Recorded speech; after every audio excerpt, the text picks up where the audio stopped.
In this video, I'm going to teach you how to make tech house like the pros in the style of Kream like this.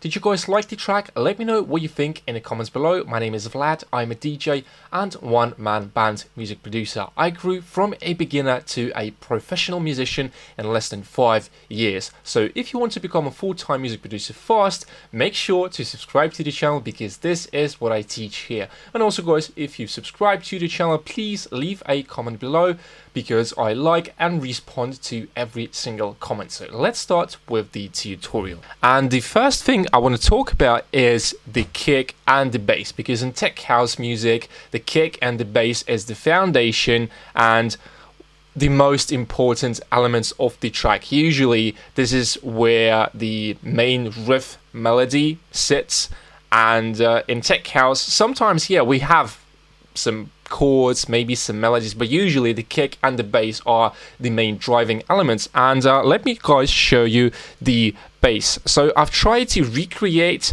exact the same pattern as in the original track, and it sounds like this.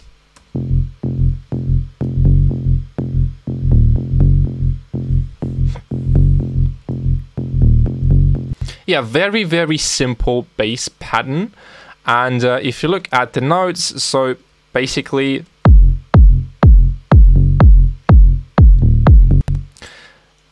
the bass is playing together with the kick on the downbeats. It's really simple, nothing really complicated here. Let's break down the bass patch.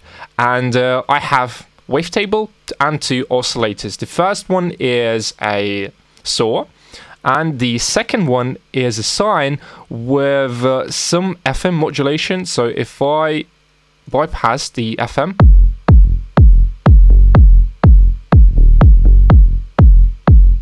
the bass sounds a bit different. I think that FM modulation is giving nice character to the bass sound, and it sounds similar to the reference one. And here we have a filter. And in this example, the bass doesn't have a lot of high frequencies because I've closed the filter. And the filter frequency, the cutoff, is controlled with the second envelope. So as you can see, you just need to do something here, for example, the second filter, and it will appear down here. So if you want to control something, you just click on the parameter and you will have modulators like envelope 2, envelope 3, and LFO.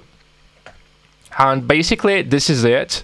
I'm slightly controlling the filter cutoff with the second envelope, and that's it. Nothing really that complicated. And one more thing guys, the key is in this simplicity. In this track I don't have a lot of instruments, don't have a lot of like sounds, not a lot of things are going on, and that is the key. Try doing simple stuff, and if it sounds good, that can be a potential hit. So that is really the concept that can help you to take your tracks from a beginner to a pro level. So now guys, let's talk about main lead, and it sounds like that.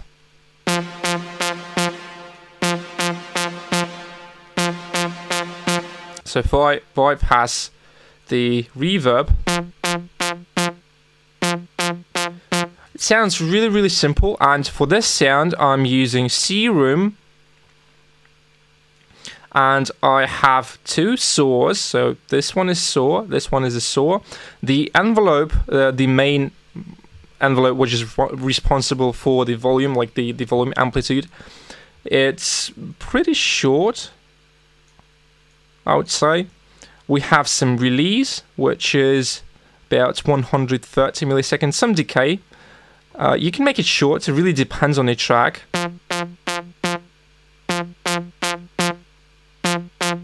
Yeah, I think that sounds pretty good. And I also have a second envelope with a slightly longer attack to make the sound softer. So if I don't use that attack, this is not really the sound that was in the original track, in the reference track. Yeah, now it's very, very similar. So with the second envelope, I'm controlling the filter. And basically this is it. I have some distortion, saturation, some compression. The multi-band OTT here is really what's giving the power or squashing the sound in a nice way. And finally, an equalizer. So as you guys can see, really simple stuff, nothing really complicated. Now let me show you the second lead, like the effects lead.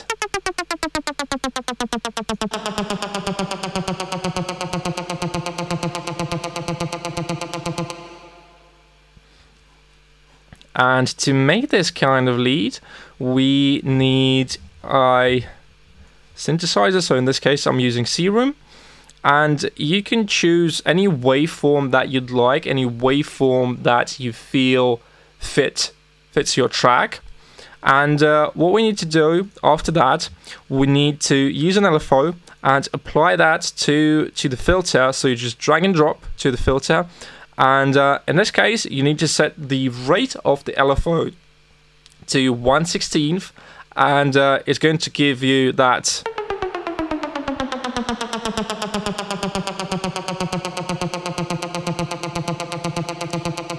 Yeah, and basically this is it. You can add some distortion. I basically done the same thing. I've added distortion and OTT multi-band compressor. Yeah, it squashes the sound. The sound becomes brighter, and I think that fits the track really well.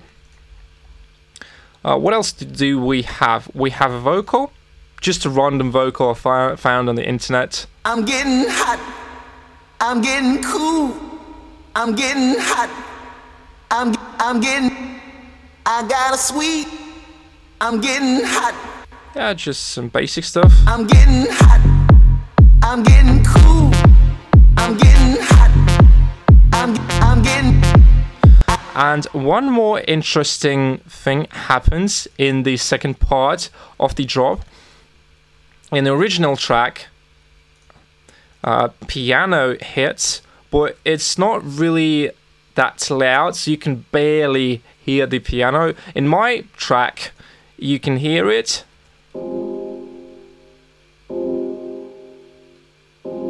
And the chord looks like this. So basically, if I remove this note, it's going to be F minor chord. But this note, it adds some kind of a tension, and I really like that. If you guys want to know more about chord progressions, how to build chord progressions even without knowing music theory, I'm going to link a video like somewhere up here. So just click on the video and you will learn how to make beautiful chords progression without knowing any music theory. But yeah, this is just some basic stuff. Just a minor chord. You can play around with the chords. It really depends on the mood of the track. But in this example, this chord fits really well. And when we listen together, everything. I'm getting, I got a sweet, I'm getting hot, I'm getting cool, I'm getting hot. Yeah, and here we have some noise sweep down.